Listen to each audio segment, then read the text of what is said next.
दास्ताने मध्य प्रदेश और छत्तीसगढ़ में आपका फिर से स्वागत है। आज हम आपको दुनिया के ऐसे संगीतकार के बारे में बताने जा रहे हैं जिसका नाम संगीत दुनिया के अंदर अमर रहेगा। हम आज बात करेंगे उस्ताद अलाउद्दीन खान साहब की।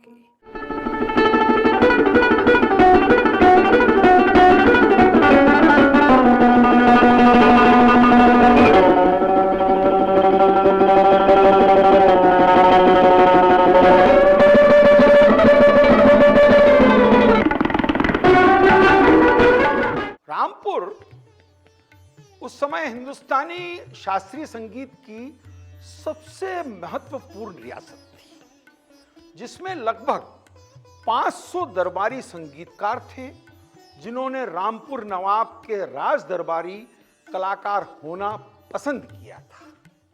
ध्रुपद, धमार, ख्याल, टप्पा और ठुमरी के साथ साथ कुछ महान कत्थक के कलाकार भी रामपुर के दरबार में थे। कुछ शीर्ष वाद्य बजाने वाले भी थे जो बीन, सुर सिंगार, रबाब, सुरबहार, सितार, सारंगी, शहनाई, बांसुरी, पखावज, तबला और कई अन्य वाद्य यंत्रों में पारंगत थे। इन सभी संगीतकारों ने उस्ताद वजीर खां साहब की महिमा को आधार बनाया हुआ था।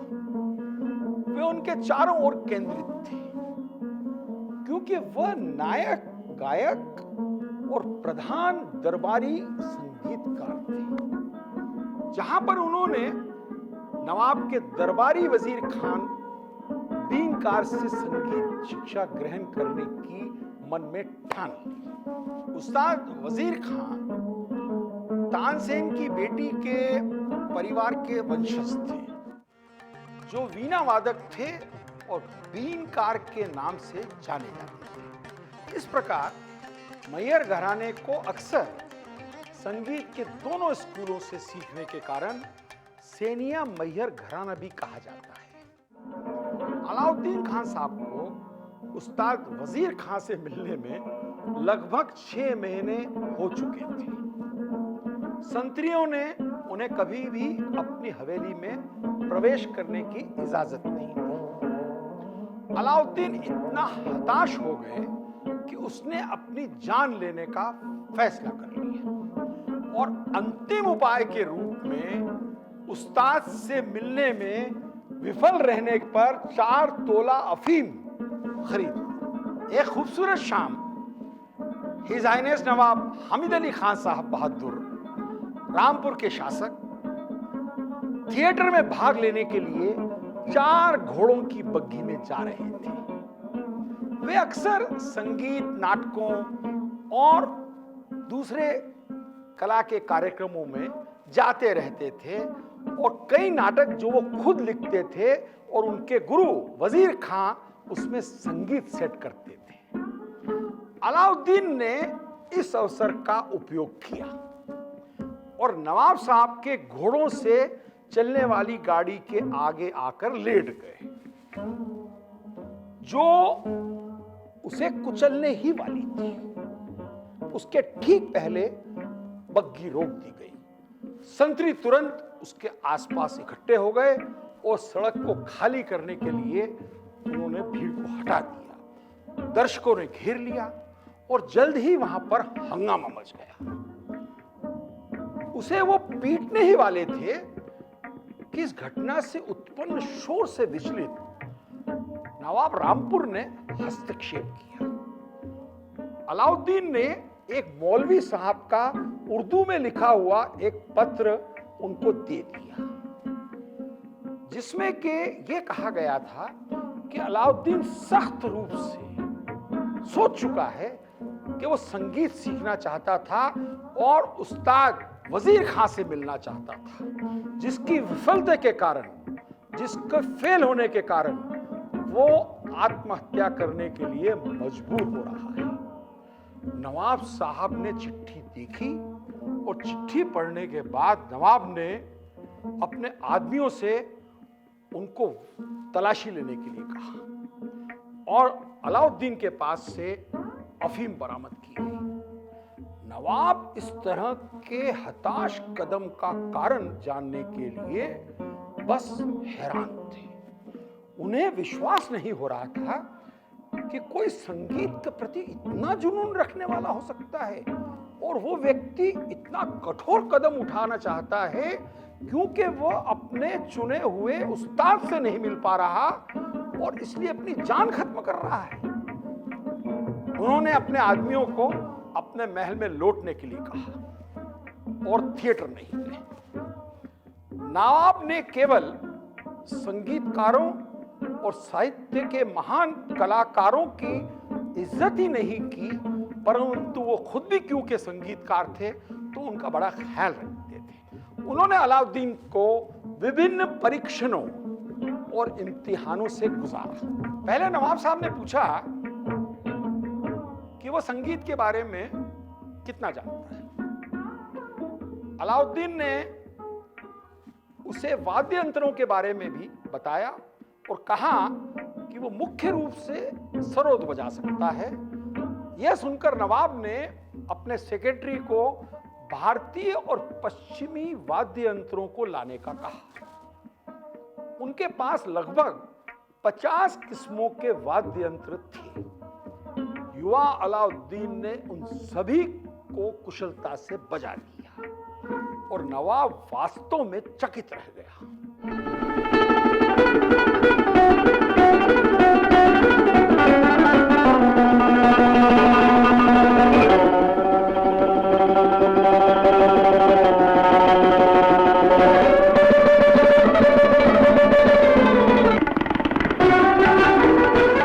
फिर नवाब रामपुर साहब ने पूछा कि तुम और क्या जानते हो?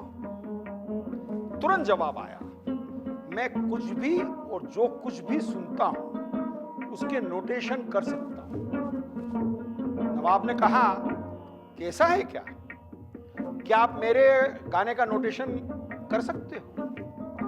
हाँ, जरूर। यह आत्मविश्वास से भरा जवाब था अलाउद्दीन का। नवाब हामिद अली खां एक महान गायक तो नहीं थे, लेकिन वे गायन की विभिन्न शैलियों को अच्छी तरह से जानते थे। वे छोटे छोटे गाने गाने लगे।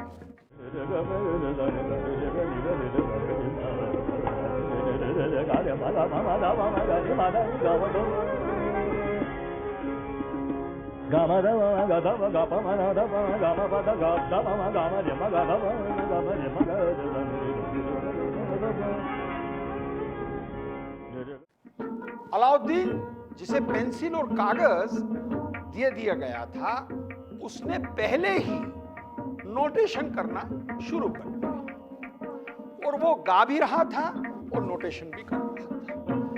तब तक नवाब साहब वास्तव में इस तरह की प्रतिभा को पाकर चकित रह गए और साथ ही साथ उस युवक की चटपटाहट को देखकर थोड़ा नाराज भी हो गए।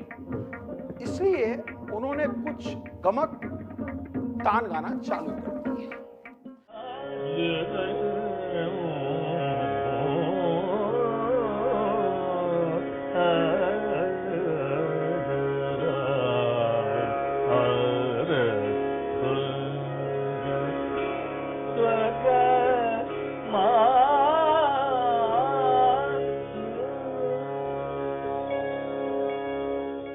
ताकि लड़के को परेशान किया जाए।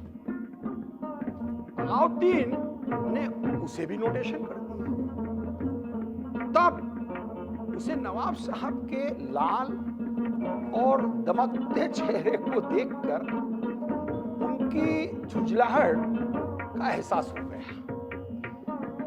इसलिए उन्होंने हाथ जोड़कर कहा और अति विनम्रता से दिखाते हुए कहा और एक स्मार्ट काम किया कि हुजूर, मैं अभी जो आप गा रहे हैं उसका नोटेशन नहीं कर सकता, क्योंकि आपने मेरे लिए इसे बहुत मुश्किल बना दिया है। इसको सुनकर नवाब साहब प्रसन्न हो गए। उन्होंने कहा, हाँ, आप काफी जानते हो, पर फिर भी आपको और तालीम की जरूरत है। और नवाब साहब ने उसी समय अपने कर्मचारियों को उस्ताद वजीर खां साहब को बुलाने के लिए कहा।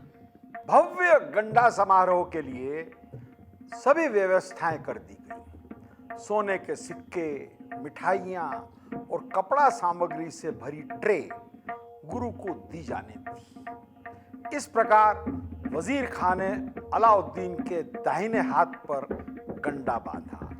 नवाब ने अलाउद्दीन को रामपुर बैंड के लिए वायलिन बजाने के लिए रखकर वित्तीय सहायता करने की भी व्यवस्था कर दी, जिसके लिए उन्हें उस समय हर महीने 25 रुपए महीना मिलते थे। रामपुर बैंड में इनायत हुसैन खां साहब, हैदर खां साहब, रजा हुसैन खां साहब, मोहम्मद हुसैन खां साहब वायलिनिस्ट जैसे कुछ दिग्गज प्रख्यात संगीतकार थे।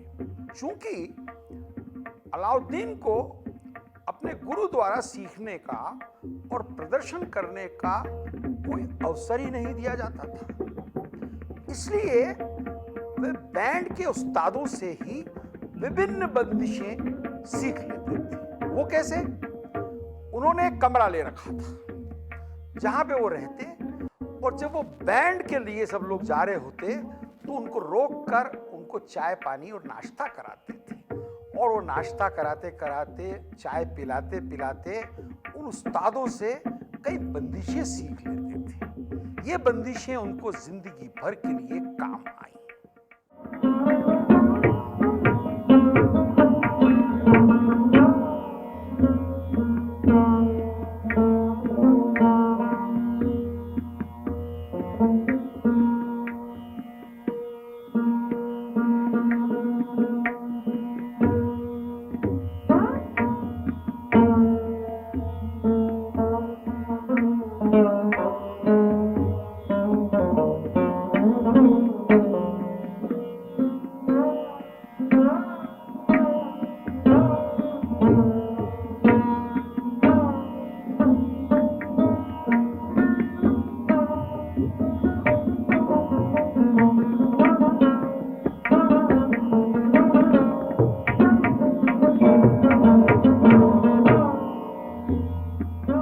वक्त हो रहा है थोड़े से ब्रेक का।